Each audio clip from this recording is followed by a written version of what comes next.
E aí, galerinha do Corte Blog, lembrando a vocês que o link do vídeo completo do verdadeiro canal de podcast está na descrição. Se você gostou desse vídeo, deixa o like e se inscreva para receber mais conteúdo como esse. Brigadão e valeu! E você que tá em casa, que tá pensando alguma coisa sobre esse papo, assiste o papo, cara. Talvez você não conheça o Monark como eu conheço, o quanto ele ajudou a gente, ajudou muita gente. O que ele falou, ele já falou que foi errado, de uma forma errada. A gente vai falar sobre esse lance da liberdade de expressão, entendeu? Hoje a gente vai beber ou não? Vamos tomar um então.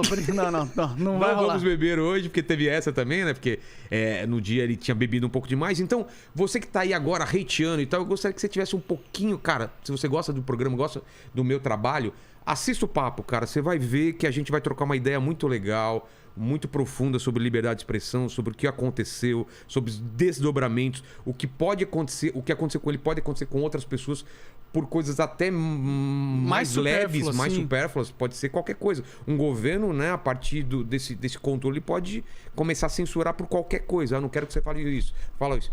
Claro, deixando claro aqui, ó, para vocês. Aqui eu já vou deixar a plaquinha aqui, ó.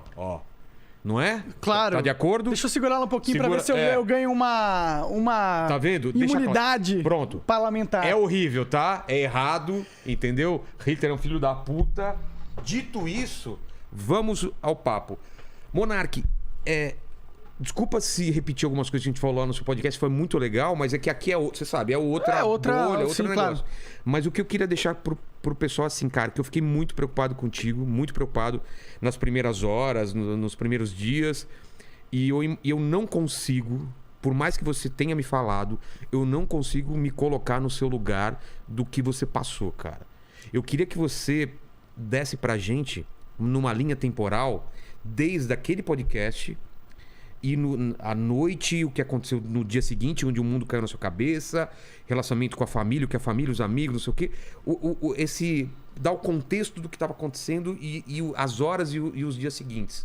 Como foi pra você? Bom, primeiro dia do apocalipse, eu acordei 11 horas da manhã, porque o papo tinha ido até 2 horas da manhã, eu acho que do dia Era dia você, anterior. O Kim e a Tabata, certo? Isso. E aí eu acordei com uma ligação. Me acordaram, na verdade. Falando assim, você tem que ir no flow, o mundo tá desabando, eu não tava entendendo nada. Aí eu fui lá e descobri o que tava acontecendo. Todo mundo lá dentro tava... Loucura total. Completamente desesperado, entendeu? Em pânico. Em pânico mesmo, assim. Quem você encontrou primeiro lá? Você encontra o Igor, você fala antes? Ou você... O Igor tava no Rio de Janeiro, cara. Putz, é mesmo, eles estavam indo pra falar com o Zico. Isso, ele e o David Jones. Isso. Então, você acaba falando com quem lá? Tava todo mundo que... Tava o André, que é o CEO, tava o Bruno, que é o CFO. Tá. E tinha uma galera lá. Esperando pra fazer uma reunião pra saber o que... As medidas a ser tomadas? Isso, assim? exato. E meio que a gente já tava, mano... Puta, não vai dar pra tancar... Essa foi muito grande, a gente vai ter que dar algo. A estratégia que eles tinham era dar um corpo pra salvar. Literalmente mesmo. Não adianta só pedir desculpas, não adianta retratação. Não, primeiro a gente pediu desculpas, aí não ajudou. Então, mas isso. Piorou, inclusive. Isso fez parte da estratégia. Fala, tipo, faz um vídeo. Sim, eles falam, tem que pedir desculpa e tal. Eu falei, cara. Vou pedir desculpa, né? Por mais que eu não tenha defendido nada abominável como estavam interpretando. Como tem gente falando até hoje, deixar claro que você não defendeu em nenhum momento. Tá muito claro lá. É que você foi esticando o assunto, parecia que você tava defendendo. Você queria a liberdade de fazer qualquer coisa, até merda, entendeu? Até coisas absurdas, coisas, como fala... não é absurdo, é o limite, né? Na verdade, existe uma lei nos Estados Unidos que é a primeira... Isso, é isso que você tá falando. É a primeira emenda dos Estados Unidos, a maior democracia do mundo, né? O país talvez mais moderno que a gente tem, talvez o mais avançado nas questões sociais, há discordância sobre isso, mas eu gosto muito dessa lei. E o que essa lei diz? Que a liberdade de expressão é garantida, a liberdade de expressão e de associação, né? Então, por isso acontecer... Existe uma dinâmica lá, assim como existe na Ucrânia. Também? Na Ucrânia existe o partido nazista. Exato. Não que isso seja legal. Não, é horrível. Não que seja bom. Mas a Constituição dos caras permite esse tipo de coisa. E você estava citando esse exemplo. Eu estava citando esse exemplo, porque não que eu acho que seja legal que eles existam, mas porque é uma lei que protege a liberdade de expressão neste nível, ela é uma lei mais segura contra as tiranias do Estado, né? Porque você não pode falar sobre modelo econômico daqui a pouco. Você não pode falar sobre eleições. Na conversa com o Petri que eu tive lá no Monarch Talks, a gente conversou sobre vários exemplos de como a lei pode interferir na sua liberdade de expressão. A gente contou a história que você deve conhecer de um comediante. Carlin, eu sou ruim com o nome. George Carlin. George Carlin. Tinha umas palavras proibidas, né? Exato. O cara, ele, tipo, tinha umas leis lá que você não podia ser obsceno. Exato. Profano. Entendeu? Então, esses tipos de restrições à liberdade de expressão acabam matando a comédia, né? Por isso que eu acho importante você ter uma proteção ampla ao que se pode dizer, né? Então, em nenhum momento você queria... Não, eu acho que tem que ter aquele partido ou tem que ter aquele outro. Era só... Você estava discutindo a liberdade de expressão, mas depois a gente volta sobre... Na minha visão de sociedade perfeita, a gente tem a liberdade de ter, mas ninguém nunca criou. Porque não existe essas pessoas idiotas no mundo. Não vai ter alguém que vai querer uma coisa tão absurda e bizarra desse jeito. Exato. Mas sem que isso seja imposto pela lei, tá ligado? Isso tem que se dar de um avanço da sociedade. É que aqui é crime, né? Aqui é crime. Isso que pegou, entendeu? Você tava citando o exemplo dos Estados Unidos. Sim. Mas depois a gente fala mais sobre liberdade. O que é crime aqui é fazer apologia. Entendi. É tipo, é você falar que acha certo a parada. Tá. Eu não estava falando que é certo a parada. Pelo contrário, a gente estava discutindo como mitigar os efeitos da parada. Mas disseram que você cometeu crime, você vai ter que depor em alguma coisa sobre isso? Ou não? Cara, está rolando uma investigação pelo MP Nacional, Federal, que eles vão ter que decidir ou não se eles apresentam uma denúncia como se eu tivesse feito apologia, para ser julgado, entendeu? Entendi. Então, pode ser que aconteça algo assim, pode ser que eles interpretem como se fosse isso, mas é uma interpretação muito rasa do que aconteceu.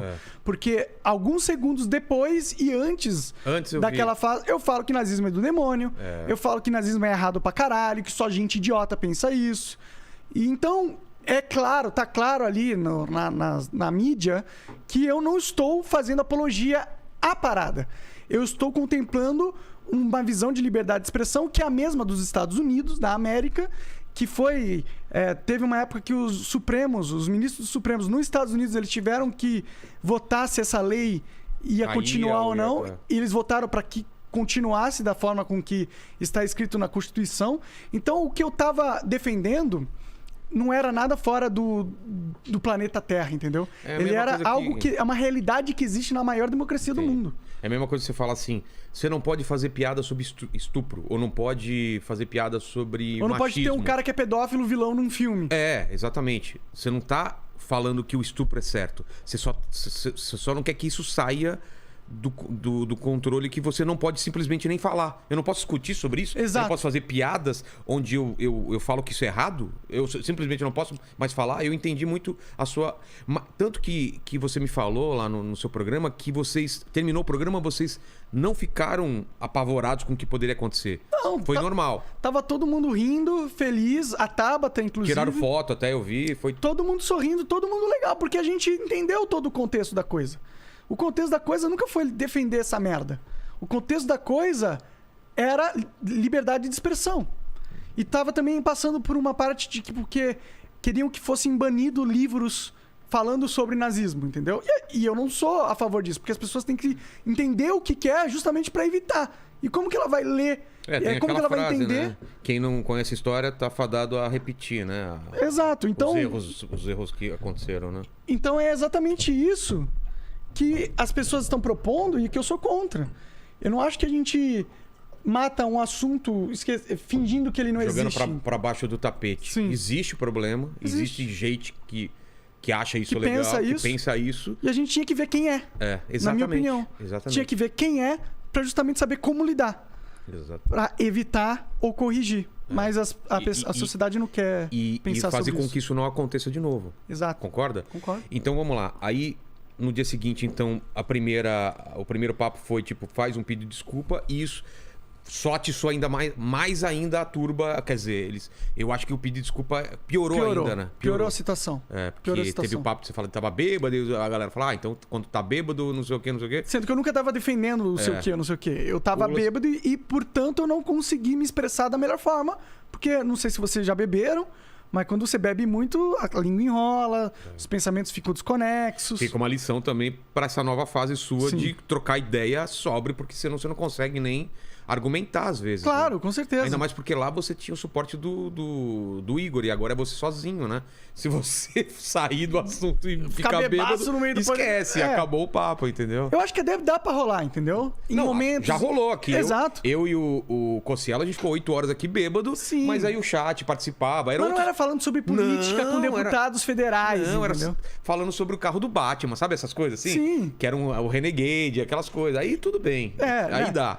Eu ainda Com quero amigo, né? poder, exato, quando tiver um amigo como você lá, a gente encher a cara E falar bobagens. Não muito, não ficar muito bêbado, porque eu acho um erro, que tenha mas... controle, mas que solte um pouco. Só porque é legal, a galera quer ver essa espontaneidade. Ela quer ver alguém que tá confortável, tá tranquilo, tá bebendo uma cerveja. Isso não é... Eu acho que isso aumenta o valor da conversa, de certa forma. Deixa as pessoas mais soltas. Elas atingem lugares que elas não atingiriam normalmente. E a galera gosta de ver isso, porque é mais natural, é mais autêntico. Então, esse foi até um diferencial do Flow no começo, né? Você não vai ver nunca na televisão. Sim, exato. Um cara fumando maconha, outro cara bebendo e não sei o que e tal, e os caras trocando ideia e dando risada. É tudo meio formal, né? Então Sim. isso meio que quebrou também aquele modelo de entrevista ou bate-papo formal, entendeu? Sim. Mas então, seguindo aquilo lá, quando que você faz os vídeos? De segunda a sexta. No Rumble, você tá falando? Não. Quando você faz o vídeo de pedir desculpa, é tipo horário do almoço? essas É, coisas? logo depois Logo que eu depois. acordei, assim, tipo 2 horas da tarde, entendeu?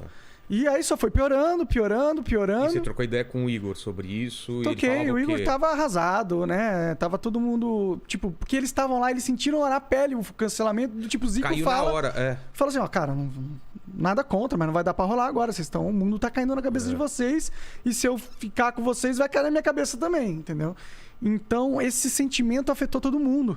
Aí tava todo mundo desesperado, todo mundo muito em pânico. E aí a gente teve que tomar uma decisão naquele momento.